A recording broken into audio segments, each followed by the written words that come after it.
Yep. Yeah. Step wedge. And then there's a picture of a baby, and another picture, and another picture. Yeah. Okay, right. So we're going to start off with this grayscale.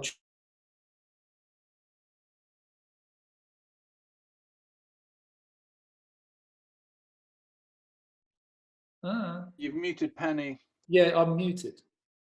I've unmuted you now. Okay, can you hear me? Yeah. Yeah, are we here? Yeah. Excellent. Okay, so blend modes. Blending modes are quite an interesting thing. They are being added to over time. The blend mode options were much fewer a few years ago. They have grown over the last few years. There are now 27 blending modes. And what do blending modes do?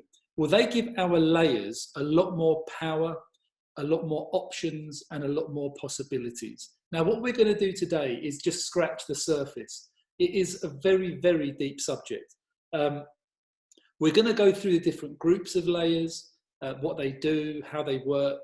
But at the end of the day, as a portrait photographer, what I'm doing is using predominantly 3 or 4 main blending modes.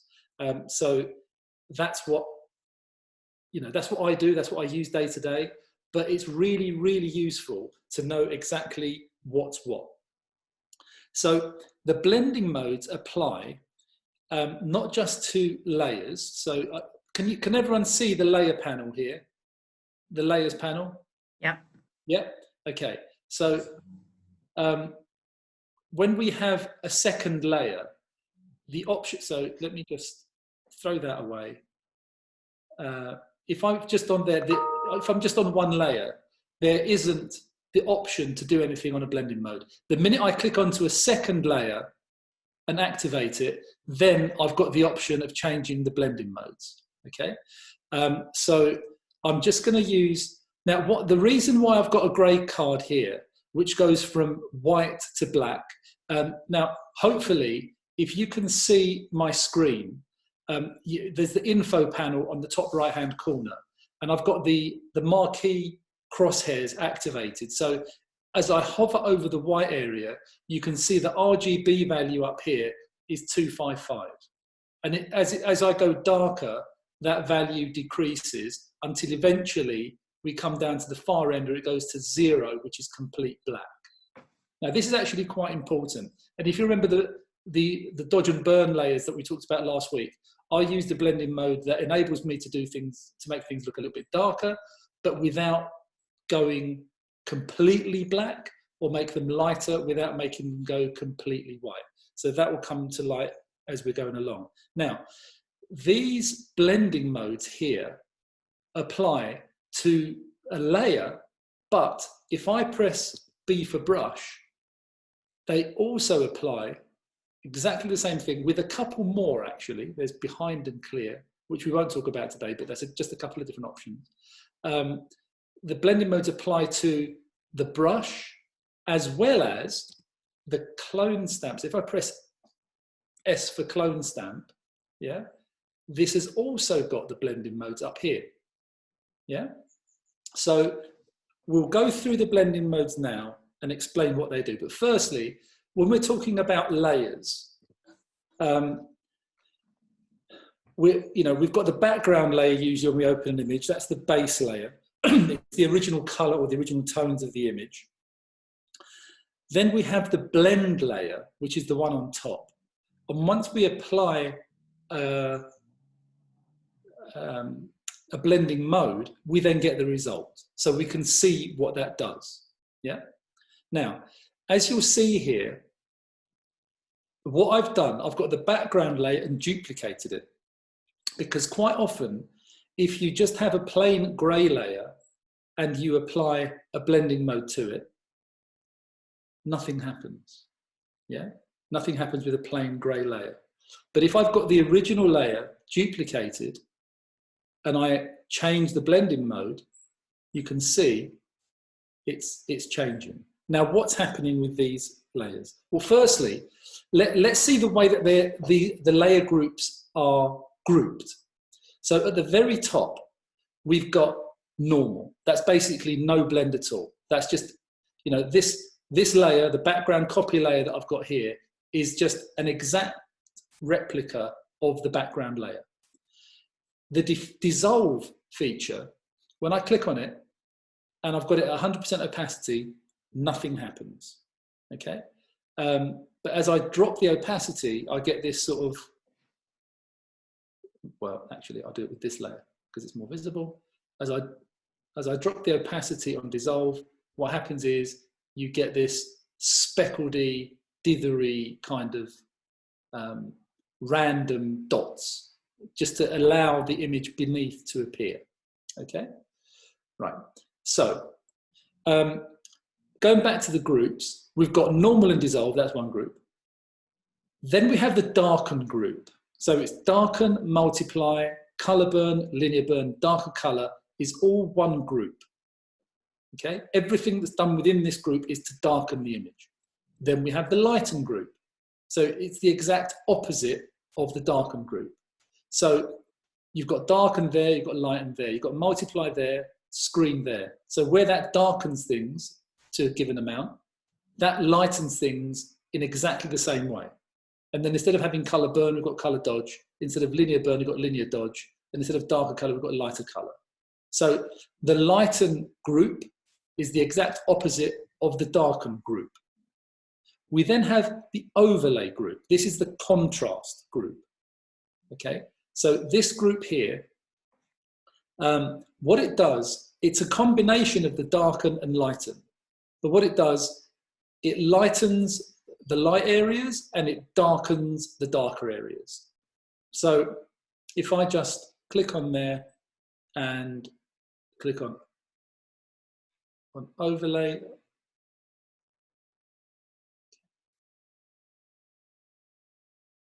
as we go over these, right, we can't see it at the moment because I've actually selected the ones that I want. Hold on, try and do it again, sorry. No, it's not changing for some reason. I don't know what I've done. But these things add contrast, basically. So overlay adds the contrast, as I explained earlier, a combination of lighten and of multiply and screen. And then hard light does it to a more extreme amount. And as we go down, it's varying degrees of that. Then we have the next group. So I'll just repeat: darken group, lighten group, contrast group, which is overlay to hard mix. And then we've got the inversion group: difference, exclusion, subtract, divide. Now, the one that's used the most in this is difference. I'll show you how later. And then the final one, which is a bit specialized, is the component group. So a lot of people would use this to create masks maybe, or for compositing or that sort of thing. But this is something I hardly ever use, certainly not for my day-to-day work in the studio. Okay, so one other thing, the reason why we couldn't see what was going on is because I had the opacity turned down to 0. So there we go. So if I do that and I click onto overlay, we can see contrast being added to lesser or greater degrees. Yeah, and lighten, you can see what's going on there. Darken, you can see what's going on there. Okay, so with a few of the blending modes, you'll notice, by the way, that opacity, so let me put a quite an extreme blending mode on. There's vivid light. Now, you'll notice that fill and opacity look like they do the same thing. And in actual fact, it's very, very similar. However, fill and opacity give the same result in 19 of the 27 blending modes. There are 8 blending modes that have a different effect when you select fill and opacity. We won't bother ourselves with that too much now. But what we'll do is we'll go into what each blending mode does. So we'll start off with the darken group. We've explained what dissolve does. Normal does nothing. Dissolve just gives you this speckledy sort of effect, and it just put dots all over the picture. The darken group. Now, if we click on darken, is there a difference? No, because what it's doing is it's looking to see if there's anything darker in the layer below, it will allow it to show. If there isn't anything darker, it's going to keep it exactly the same. But because we've got an exact replica of this background layer on top, we can't see a difference. Now, if I turn that layer off, but I put the grey layer on and put that to darken, now we can see a difference, because everything that's darker than white has been darkened, but to this grey, the 128 grey, which is the mid-tone grey. Yeah. By the way, when I say 128, we understand what that is. Yeah. It's basically, 0 is black, 255 is white, 128 is smack bang in the middle. It's a mid-tone grey. So what we're doing here, and you'll notice that I've got the opacity there at 100%. So everything from here down has been turned grey. Everything from there up is exactly the same as it was, because we've got a dark and blend mode. And that happens because layer 1 here is different to the background layer. If I turn that off and put this layer on, yeah, there's no difference because both layers are exactly the same. Now we can use that to our advantage when we're editing, okay? And one of the examples is this. So if I go to our little black boy here, okay, and I zoom in a little bit onto his face, and I'll come down and I'll duplicate the layer. I just press Command J. So I've got a duplicate of that layer on top. Now I've actually done something to this picture from before. I'm just going to go to my history and go to the original picture. Okay, there we go. So if we go onto the layers, Command J, there we go. So let's imagine this is a really, really burnt out hotspot on his forehead. What I can do, I can use the patch tool, and I can patch the hotspot, go to a darker piece of skin, okay? Excuse me just a sec. Go to a darker piece of skin, and I can turn the opacity. Now, in actual fact, this isn't too bad here, but it can work with certain images. I can just turn the opacity down. Again, if you remember my previous tutorial, around 35% is a great start. You can see what's going on there. But what I can do is I can turn this to darken, and all that's going to happen is it's only going to allow the darker pixels that were in the hotspot to appear through on layer 1. Yeah? Okay? Now, it does look quite similar whether I have it on darken or normal, but in certain circumstances, especially if the edges are a little bit irregular in tone, it makes a much, much smoother blend. Okay? So because I've got a duplicated layer, what this layer is doing in this blending mode is it's only allowing the darker pixels to appear. So, for example, I go over the hotspot on his nose, darker bit of skin, you can see the difference. The hotspot on the cheek, darker bit of skin on there.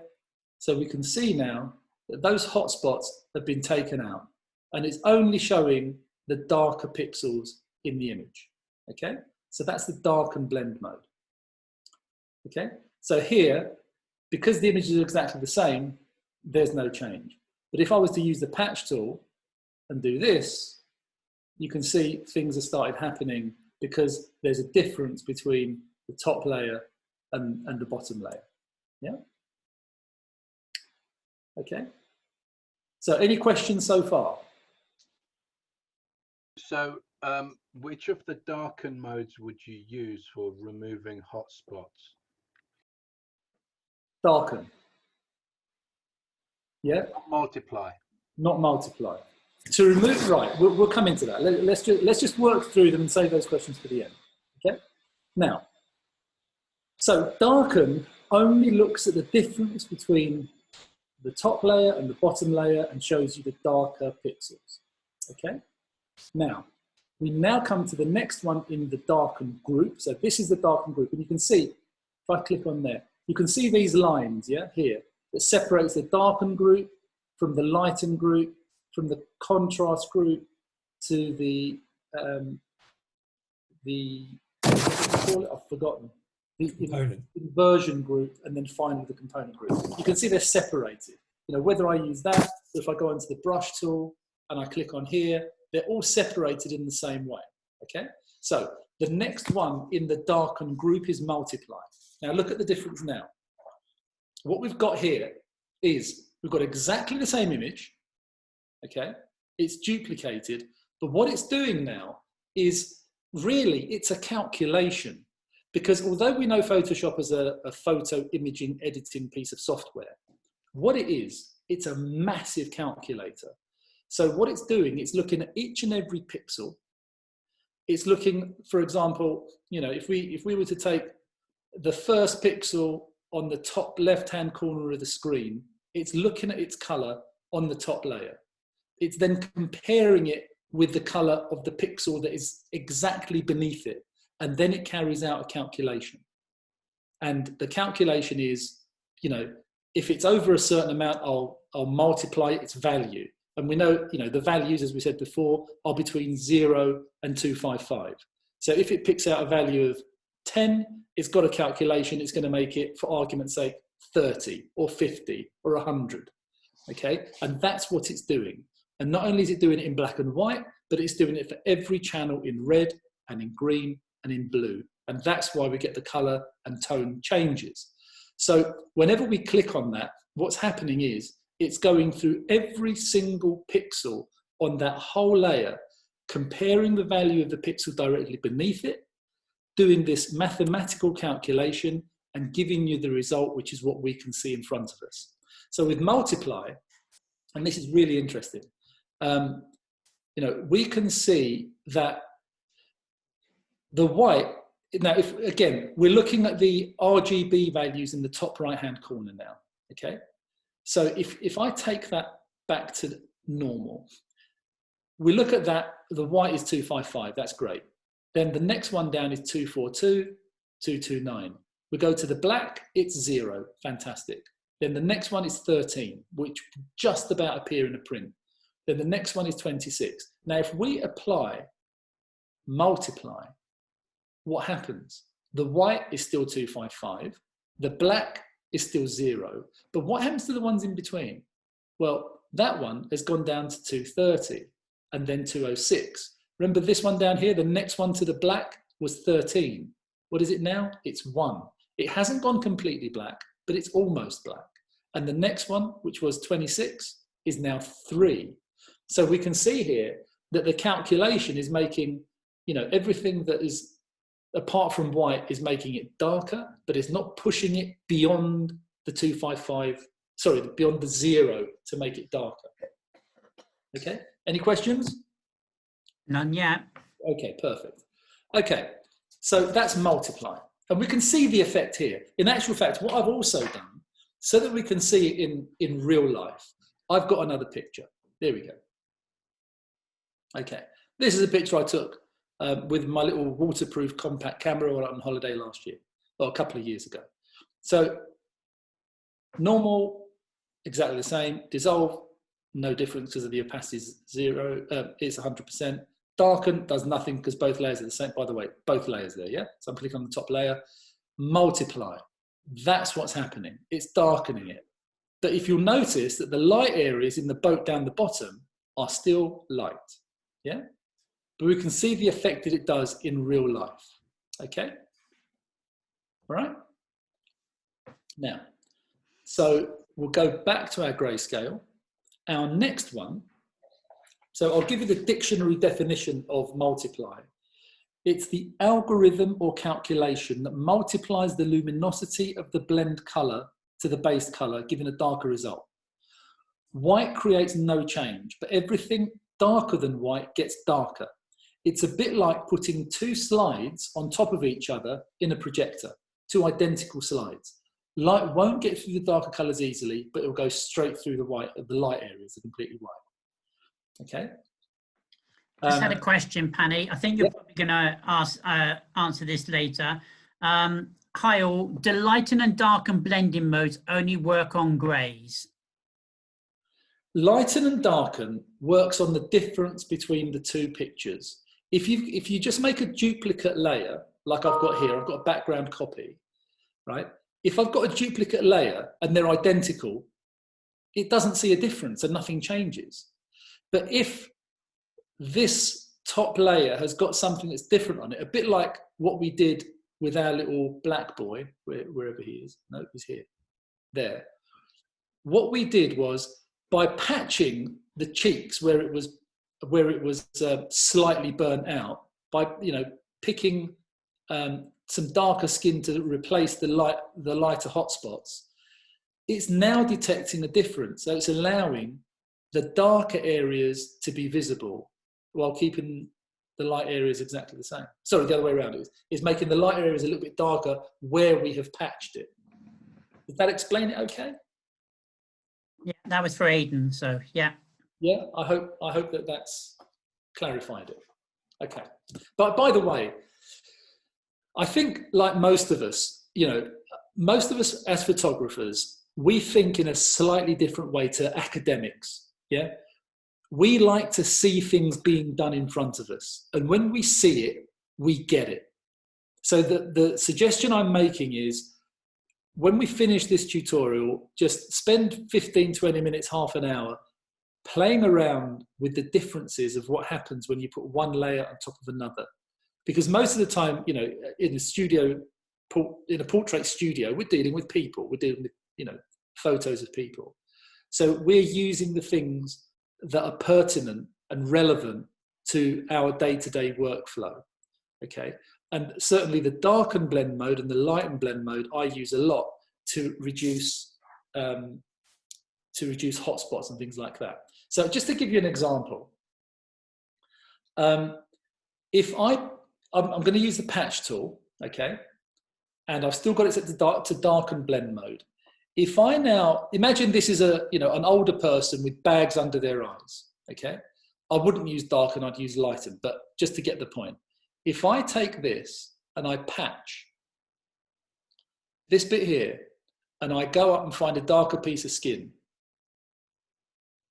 and darken it, you'll notice that these little highlights here have gone away, because that, the darker skin that I've patched from has replaced the lighter areas. So all I can see is the darker areas. But maybe, I wanted a little bit of that reflection. Now, lighten is the exact opposite of darken. Now here, where these little bits under the eye were dark, nothing has changed, yeah, because they're still darker than the area up here. But if I change the blend mode to lighten, watch what happens. These bits have gone lighter, but these bits haven't changed because these bits here are lighter than that up there where I patched from, okay? So all it's allowing is for me to lighten up the dark areas, and it leaves these bits alone because they are already lighter than they were, than the area that I've patched from. Does that make sense? Yeah. Yeah, good. Okay. So we're still on the darken group, okay? And yeah, I've explained what that does. So it looks at the luminance values and selects either the base value or the blend value, depending on which is darker. And it only compares the base and the blend color or values and keeps the darker of the two. If both layers are the same, there is no change, okay? Right, so we'll go back to over here to our grayscale. There, we're on darken, no difference. Multiply, we can see a difference. Color burn, well, now things are getting a little bit different. If we go to our M for marquee tool, our white is exactly the same. That's pretty much exactly the same until we get to mid-tone grey. And basically, everything that is just below mid-tone grey has just gone jet black. Yeah, so that's pretty aggressive. Now, if we see that again in real life on a regular image, we go to multiply, makes it darker, color burn, it makes it, a little bit Andy Warhol. Okay, so we can see that it's a pretty drastic amount of contrast, and it's going to start pushing colors to their absolute limits. Yeah. And then if we go to linear burn, it's even more aggressive. Yeah. Okay. So these are much more aggressive contrast adjustments than multiply. Okay. And you can see here how linear burn is actually making an even stronger effect on even the lighter colors, but it's still leaving the whites untouched. Okay, now, darker color, what happens here? Well, it's similar to darken. It compares the base and blend layers and keeps the darker values. Darker looks at each individual channel, in other words, red, green, and blue, to give the final blend. Whereas darker looks at the composite, in other words, all three channels mixed together, and then gives the final calculation. All right? It's rare that I'd be using this darker color thing. Okay? Hopefully, we've got to grips with this blending mode group, the darken group, because this is the basis that everything else is founded on. Okay? So if we now go from the darken group to the lighten group, okay, again, lighten, 2 layers exactly the same, no change. But when we go to screen, which is the opposite of multiply, it's making everything lighter, okay? And again, looking at our values, if we actually, I'll just put it to normal, just to quickly memorize in our heads. 255, that's what it's given us on each of the RGB channels in the info palette. 255 for white, then it's 242, 229, 217. If we go to screen, 255 is 255, then it's gone 1 down, 254. Do you remember when we did the darken blend mode, at the black end, at the dark end, it went from 13 to 1. Well, look, it's going from 255 to 254. It's exactly the same calculation, but making things lighter. It's the opposite. Yeah, it's the inverse. Yeah, then 252. Now, but the difference is, it's not pushing things to complete white. So screen blend mode is what I use when I make my dodge and burn action. Because I know that even if I put it at 100%, I'm not pushing what is already very light to be completely white. Okay? And then we press on, color dodge. Well, you know, it's the exact opposite of color burn. Whereas where color burn make things, everything darker than mid-tone gray black, color dodge is making everything brighter than mid-tone gray white. And then that's even more aggressive. And lighter color, as I said, it's the difference between the different RGB channels and RGB channels added together. But of this group, screen is the most used blend mode, okay, to lighten things in the image. And lighten is what we use when we do a blend mode, as I showed you with our little black boy here. We can change the blend mode from darken to lighten, and we can see what happened here.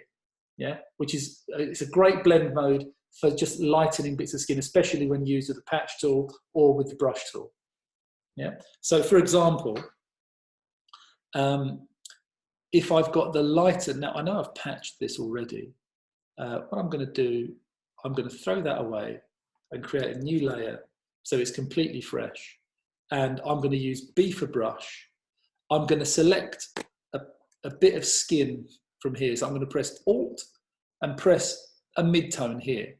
And then you can see in the brush thing here, that's the color of brown that we're putting on. Now, I'm not going to work on the blend mode, on the layer.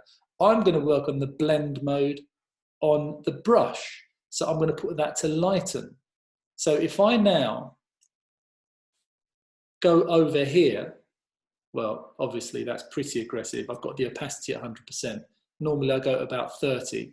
So if I go here, we can see that I'm lightening under the eye, but where I go onto this bit, because this is already brighter, nothing's happening. If I go over his eye, as an extreme case, well, nothing's going to happen there because his eye is a lot whiter than the brown. But if I go over the dark part of his eye, you can see I'm actually making a difference. Okay? Is that clear? Yeah, we can see how we're using the same thing, the same blend mode with a brush in comparison to using it with a... Yep, still no more questions, so carry on, Pani. Okay, I don't know if people have gone to sleep or if I'm actually explaining it okay. All right. Well, I can see 4 people and they're not asleep. Okay. I can't, I've turned everybody off. I can't even see myself, which is great. Okay, so in this blend mode, so we go back to our grayscale. Screen we can see, color dodge we understand, linear dodge we understand, linear color we also get. So that is our lighten blend group, okay? We've talked about lighten, we've talked about darken, now we come to overlay. Now this is really interesting because what this is doing is giving us a combination of both lighten and darken in this contrast group, okay? So what's happening here? This is the definition. The blending modes here, excuse me, create contrast by both lightening and darkening. Photoshop looks at all the pixels, all the colors, all the tones, darker than 50% luminance and makes them even darker. And then it looks at all the pixels that are brighter than 50% luminance and makes them brighter. So all the blending modes in this group, apart from hard mix, turn 50% gray transparent. So just to show you what I mean by that, that's 50% gray, 128. That's on darken. Here, overlay, soft light, hard light, vivid light, linear light, pin light, nothing. Hard mix, yes, it makes a difference. But all the rest, it makes no difference with a gray layer. But I turn the gray layer off, I put the background copy layer on, and now I go to overlay. So this is, overlay is probably the most used for nice contrast.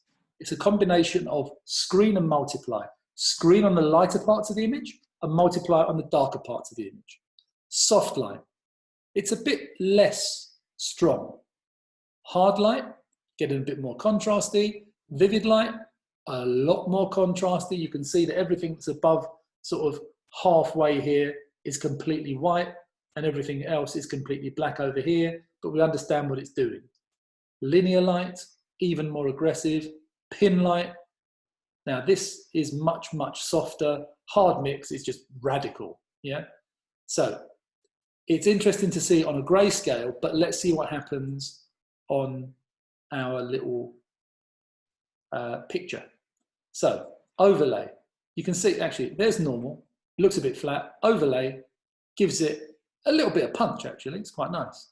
Soft light, a little bit less punch. Hard light, a bit stronger. Vivid light, this is Andy Warhol. This is really strong.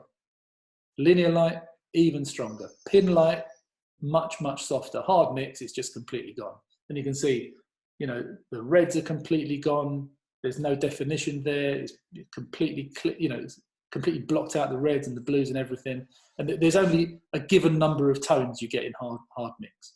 It reduces all the colors to, I think, just a few, just half a dozen or something.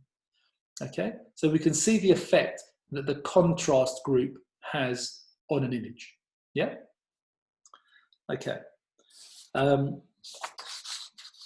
So again, in technical terms, overlay is a combination of screen and multiply. Soft light is a softer version of that. Hard light is a harder version than overlay.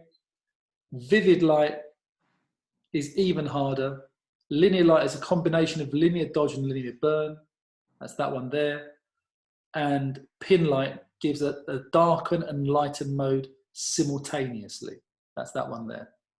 Okay. So that's that. So we understand the overlay group now. That's contrast. Okay. So darken, lighten, contrast. Then we come to difference. Now this is interesting. We click on difference, what happens? Our picture goes completely black. So what could possibly be the use of this? Well, really what it's showing us is that the top image and the bottom image are perfectly overlaid. Now, when on earth can somebody use that in the practical terms? Well, I'll tell you what I use it for. And that's why I've got another image, which is, no. I stopped sharing my screen. Sorry about that. You broke it, you broke it. No, okay. At least we saw everybody was still awake. Oh God, that's terrible. Okay, so here's a photo of a family. I took 2 pictures in quick succession. That was, let me just, I'm going to make it smaller. Then go 1, 2, 3, no, 3, that's fine. So he's got his eyes open. I'll make it smaller. 1, 2, 3. Okay, so he's got his eyes shut there and he's got his eyes open there. Okay, and I want to do a head swap. Okay, so what I do is I Alpha lasso, copy his head, Command C. I go to the other picture, Command V. And what most of us do is press Command T and move it around until we think, yeah, it's just about right. Now, this actually happens to be a pretty easy picture because the pictures were taken literally within the same second. But what you can do is put it in the difference blend mode, and you can line it up. Now, pressing the arrow button. If it goes completely black, it's perfectly overlaid, okay? Because I can see the difference there. If I move it across and he's out of calibration, he's not exactly lined up, well, I can see that it's not in the right place. But if I move that across, I'm just moving it with the arrow button until it goes jet black, I know for a fact that that's perfectly overlaid. So I go back to my normal blend mode, I press the enter button, I press my mask, B for brush, black brush at 100%, and I make sure my blend mode of my brush is set to normal, and then I've just turned the background layer off, but I can soften the edges. I've got soft brush, yeah. I can soften the edges so we can't see any lines, yeah. And then I can make sure that it's perfectly aligned, yeah. That's a really, really good use of the difference blend mode, okay? Right, any questions? Still none at the moment. Now, God's sake, guys, give me some questions. I want to answer some questions. You're doing really well, Penny. You're nailing it for the photographers. We've heard people technically explain things to us, but we walked away with a science degree, not a photographer's perspective. It's awesome. Good. Okay, so practical reasons why we'd use some of these blend modes. Hopefully now that we understand what's going on here with this, with these blend modes, with overlay, multiply and screen and so on, we can see exactly what we're doing. So if I now, let's go to our little black kid, okay? If I now want to create a dodge and burn layer where I know I'm not going to be pushing my whites too white and my blacks too black, like for example, if you use the dodge tool and burn tool. So if I go into highlights here and I do this, yeah, and I'm just getting this awful color shift and it's looking horrendous. It started glowing red and it's looking really, really naff, okay? I'm just going to go to open. Then now I know that if I just do my light and darken action, which I think I did show everybody before, which is basically Command J and Command J, I turn this blend mode into multiply. So everything goes completely dark, but then I do an inverted mask. So it's a Japanese flag, press Alt, click on the Japanese flag, I've masked it. It's now become invisible unless I paint it in with a white brush. So I can make things darker now. If I put it to 100%, I can make things darker by using a white brush on the black mask. I can see the multiply layer beneath it, okay?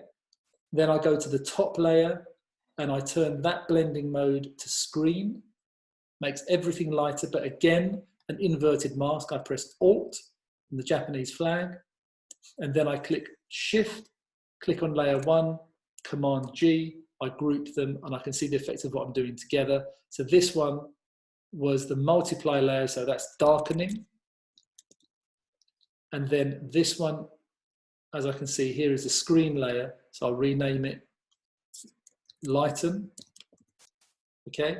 And now if I go with my brush, and this is the difference between the dodge and burn tool over here and what we can do here with the brush.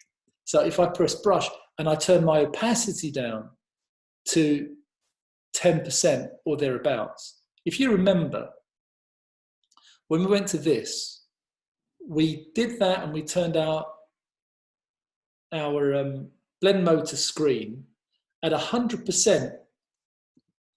we know that the value of 255 didn't change, but the one that was next to it, which was originally 242, i.e. 13 steps down, yeah, from 255 to 242, it's 13, is that right? Yeah, it is. Okay, so now we know that if I have screen blend mode at 100%, it goes down to 254, it goes down 1. So I know now that when I use my screen blend mode and I use my brush at 10%, every time I apply that brush stroke, I'm going down about 1.2 values down from 255. Yeah. And then if I do it again, it's another 1.2, and do it again, it's another 1.2. It's additive, and I'm controlling exactly what I'm doing. So here, I'm just, I just make the soles of his feet, which is probably the brightest part of the picture. I just want to darken them down. So I'm doing, several brush strokes, one after the other, and just getting it to exactly where I want to. And if I want to see what I've done, why did you group them? Because I can turn this on and off, and I can see simultaneously the effect of dodge and burn. Okay, thank you. Yeah. Okay. And that's the benefit of doing it, because sometimes we're working on something, and you're working and working and working. You think you haven't made a difference, and all of a sudden, you stop and you go, "Let's see what I've done." You go, "Oh my God, it's gone too far." Yeah. So here, darken. I've got my brush. I can darken the chair because I don't want it too bright. I want this to remain the main focus of the attention. Yeah. And I can just do this. I found that sometimes when I darken stuff, I need it to go darker, but it's getting more and more colourful as well. Yeah. Well, that happens a lot. Now, that's a really good question. Right. So that happens a lot when you use the dodge and burn over here. I use multiply. Okay, well, you're pushing it probably a bit too far too quickly. But what you can do with this, so I've done a fair bit there. I don't want to do too much more. But you know what I can do? I can just do Command J on this layer, and whatever I've darkened, I can double it by doing that. And I can double it again, and double it again, and double it again. Yeah? Now it's getting a bit too colourful. Yeah, but I've obviously pushed it way too far. But if that's the right density, but the wrong colour, what would you do? I wouldn't be pushing it that far. You've got to bear in mind that, you want to be in the ballpark to start off with. This isn't, what I use this particular method of dodging and burning for isn't to rescue something. It's to focus the eye of the viewer onto where I want their eye to go. Yeah? So if you've got something that is like a stop and a half overexposed, dodging and burn, or underexposed, dodging and burning is not there to rescue you from that. It might get it better, but it's not going to, be the magic cure. Okay? All right? So, I had one question, Pani. I don't know whether it's relevant at the moment. Yeah. Oh, it's gone. Oh, no. Can you show us how to make a step wedge, please? Is that for the end or now? A step wedge. I don't really use step wedges, to be honest. Okay, carry on then, Pani. Okay. All right. So, to be honest, that's probably the fundamentals of what I'm talking about. From here on in, there is so much more that can be done with the blend modes. You can go very, very deep, but we don't have time. In a regular studio that's working day to day to turn pictures into something desirable for the clients, we don't need to do massive compositing techniques and things that a lot of these YouTube masters show us. There's a limited amount of stuff that we need to do to get the pictures looking really, really good. And these things are what are really, really helpful. Like, for example, what I mentioned, the difference mode for overlapping things. the screen and multiply or the overlay for adding a bit of contrast. Because don't forget, once you've created these additional contrast layers, you know, you can convert them into black and white, and you can make masks out of them, and you can selectively add bits and pieces into pictures, i.e. make them lighter or darker in a very, very beautiful way. So really, you know, this is the basis of it. From here on in, you've got to play and teach yourselves when and how to use these things, because that's when they become really, really powerful. Yeah. So let me think of another example. Hang on, let's think. Okay. So if this guy here, his mum didn't like the way his hair was going blotchy there. So there are umpteen ways that we could do this, yeah? But one of the ways you could do to keep the texture of the hair and everything is you can press the stamp tool, okay? You can have it on a darken blend mode, and you can sample from somewhere else and put it in there, okay? I've got the opacity at 50%.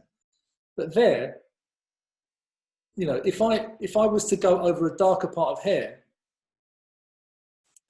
yeah, okay, it's only reducing the highlights, okay? So I can just reduce the skin, which was here, just a sec. Yeah, by having the darken blend mode, I can just make sure that I'm making things that are lighter go away because I'm using the darken blend mode as opposed to just making it completely solid. Yeah. Likewise, you can do the same sort of thing with the lighten blend mode if you want to sample from here and lighten a little bit under the eyes. This is where I definitely have the opacity down to around about 20%. So I can sample from the cheek, which is nice and light, and go under here, and I can lighten it, yeah? And it looks really quite nice. If I turn the blend mode down to darken, it's, oh, sorry, I wasn't working on a separate layer. I beg your pardon. Let me just go to my history. Pani, would you use the brushes and darken and lighten, or would you use layers and masks? Because you can't go backwards and, you know, fix things without. That's exactly right. Yeah, that's exactly right. But there are times when, you know, you might just want to brush something in, but it's just another option. You know, you use the brush when you want to do a specific little thing on a separate part of the image, whereas the layer is doing everything to the whole image. But you're quite right.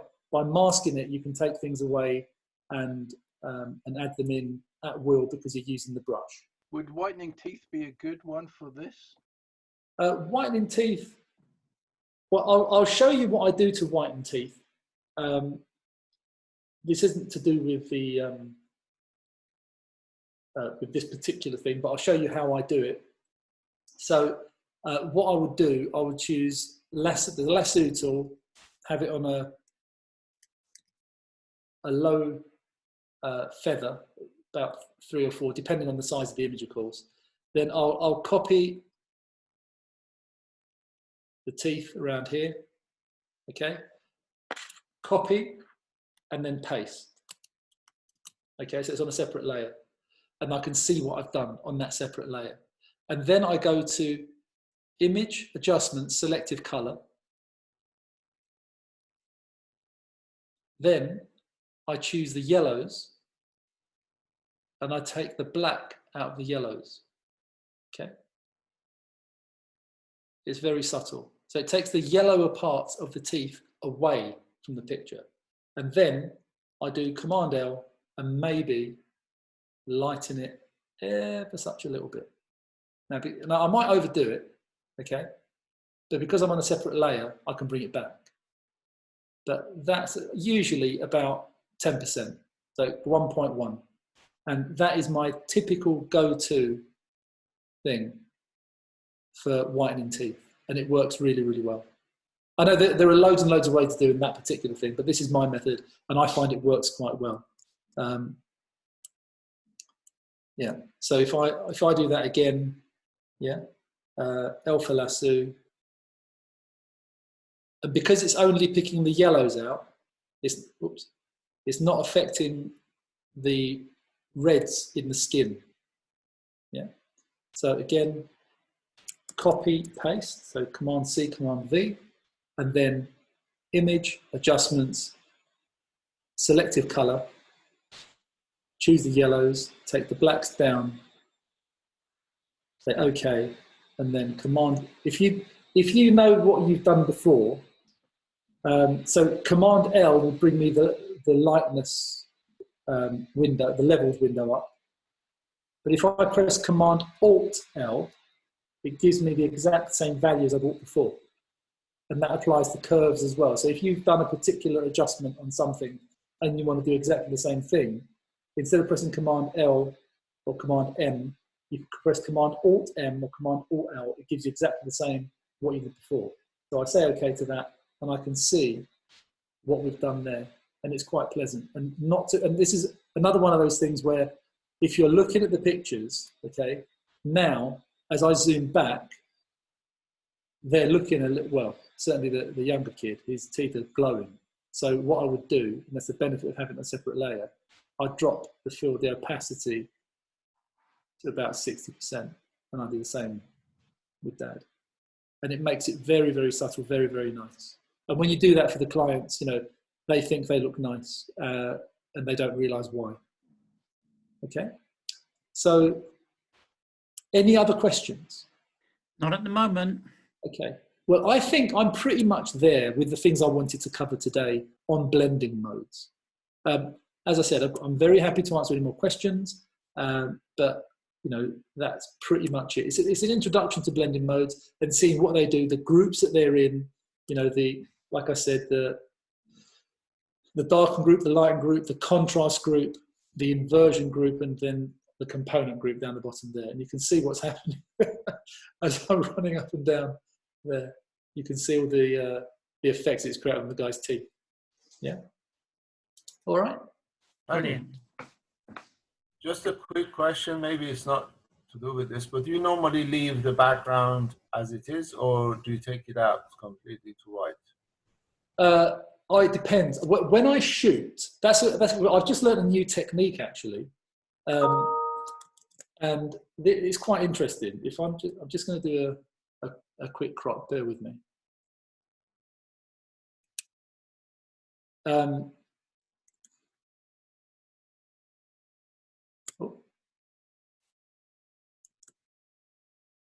Okay.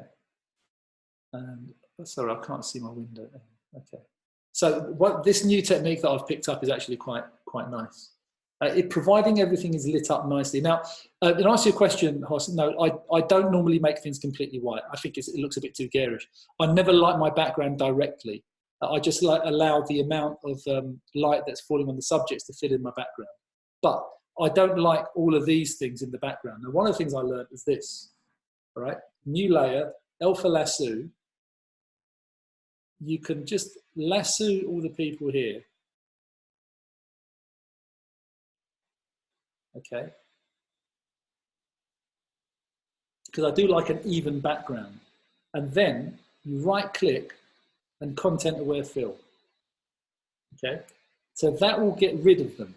Okay. Obviously they're on the background layer, the layer below. Now this is to smooth out the background to make it look nice and even as much as possible. So what's happening now is they are being filled in, okay? Command D to deselect, then Command A to select the whole area, and then filter, blur, average. That is the tone in the background, perfectly average, okay? Then I would mask it, B for brush, black brush on 100%.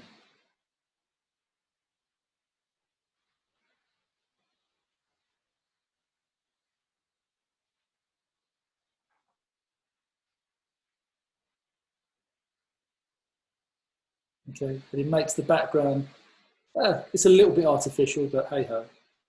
Now I do like to have them looking a little bit grounded, so what I might do, turn the opacity down to a lower amount, and I can still have that in the background, but it's nicely out of focus, and I can blend it around there. But I've got rid of all the irregularities in the background there. Is there something you could have done with the blending mode there to smoothing out after you've done the? Yeah, there probably was. Yeah, I could probably have turned it. But the thing is, you see, they are wearing things that are both lighter and or darker than the background. So it's not quite that simple. Yeah. Maybe, you know, obviously there are lots of different ways of doing this, but this is just an example to smooth out the background. Yeah. Thank you. Yeah. Thanks. I've missed a bit there. But it does actually make the background lovely and even. Yeah. Okay. Any other techniques anybody wants to see of what I do on certain images? Do you color calibrate your lenses stroke lighting in the studio before you shoot? Do you do an average white balance, or what do you do white balance wise?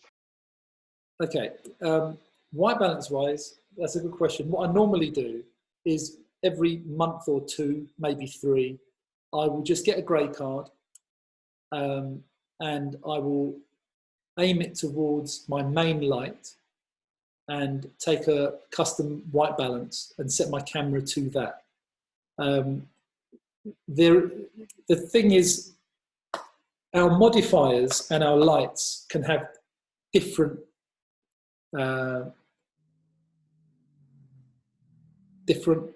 values, as in lightness values, Kelvin values. Okay, so for example, I've got 6 lights that are all the same. Each one of them can be slightly different, but each one, even if they were exactly the same, if I used them in different modifiers, they'd come out with different color temperatures. So in actual fact, your lights have a different value depending on the modifier you're using them with. Yeah. So theoretically, you know, if I knew that I was lighting, for example, this family, the main light was my big rectangular softbox. And I know the value of that because I've set my camera to it and that's what I keep it to. And, you know, 99% of the time, it's absolutely fine. But if I know that I'm lighting them, for example, with a spotlight or with a beauty dish, I know it's completely different and it's a lot bluer. So I just adjust that in Camera Raw when I'm importing the pictures. But, you know, the thing is, when we're dealing with our clients and we've got a sequence of pictures that that we are dealing with. So hang on, let me just find this family here. So I'm going to stop share, and then I'm going to share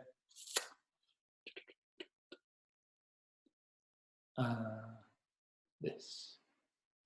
Okay, and if I go to here, okay.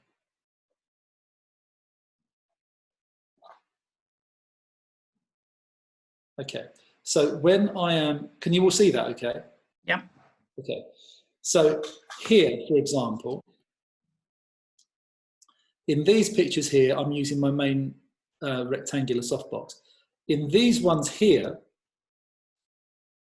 these two here, I mean, even as these little JPEGs are, you can see there's a difference in the color.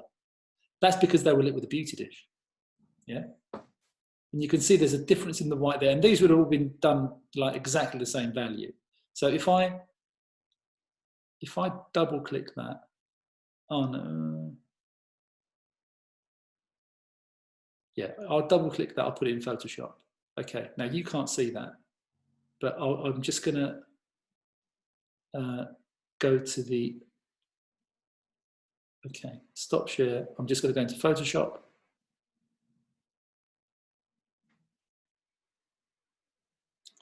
Okay, so we've got a white wall here. Okay, I'm going to put it into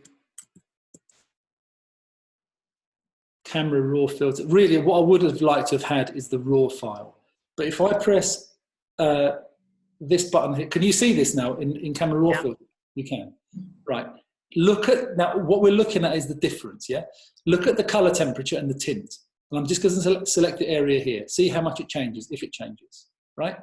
-3 and -11. That's turned it to what Photoshop considers to be a pure white, okay? Just remember that. I'll press OK. And then I'll go to one of the other pictures. This is the original one that I copied from, okay? If I go to camera raw filter here, and I do the same thing,